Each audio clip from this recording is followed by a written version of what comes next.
Gil Scott-Heron was born in Chicago in 1949. He spent his early years in Jackson, Tennessee, attended high school in the Bronx, and spent time at Pennsylvania's Lincoln University before settling in Manhattan.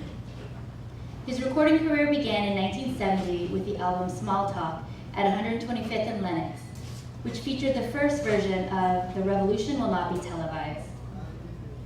The track has since been referenced and parodied extensively in pop culture.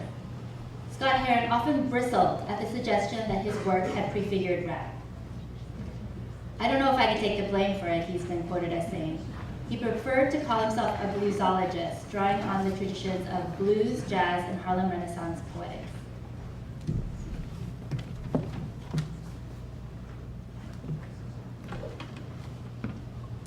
You will not be able to stay home, brother.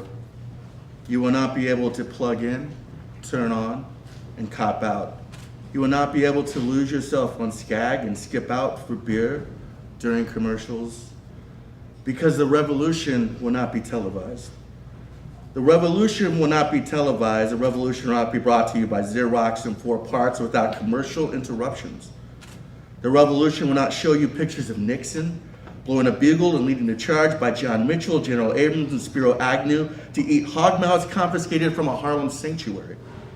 The revolution will not be televised. The revolution will not be brought to you by the Schaefer Ward Theater, will not star Natalie Wood and Steve McQueen or Bullwinkle or Julia.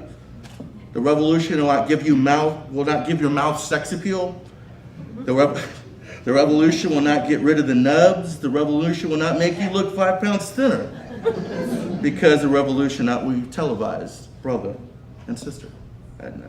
There will be no pictures of you and Willie Mae pushing that shopping cart down the block on the dead run, or trying to slide that color television into a stolen ambulance.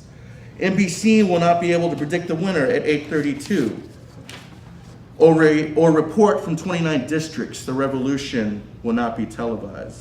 There will be no pictures of pigs shooting down brothers in the instant replay. There will be no pictures of pigs shooting down brothers in the instant replay. There will be no pictures of Whitney Young being run out of Harlem on a rail with a brand new process. There will be no slow motion or still life of Roy Wilkins starling through Watts in a red, black, and green liberation jumpsuit that he'd been saving for just that proper occasion. Green Acres, the Beverly Hillbillies, and Hooterville Junction will no longer be damned relevant, and women will not care if Dick finally gets down with Jane on Search for Dermano, because black people will not be in the street looking for a brighter day. The revolution will not be televised. There will be no highlights on the 11 o'clock news and no pictures of hairy-armed women, liberationists, and Jackie Onassis blowing her nose. The theme song will not be written by Jim Webb, Francis Scott Key, nor sung by Glenn Campbell, Tom Jones, Johnny Cash, Engelbert Humperdinck, or The Rare Earth. The revolution will not be televised. The revolution will not be right back after a message about a white tornado, white lightning, or white people. You will not have to worry about a dove in your bedroom, the tiger in your tank, or your giant in your toilet bowl. The revolution will not go better with Coke.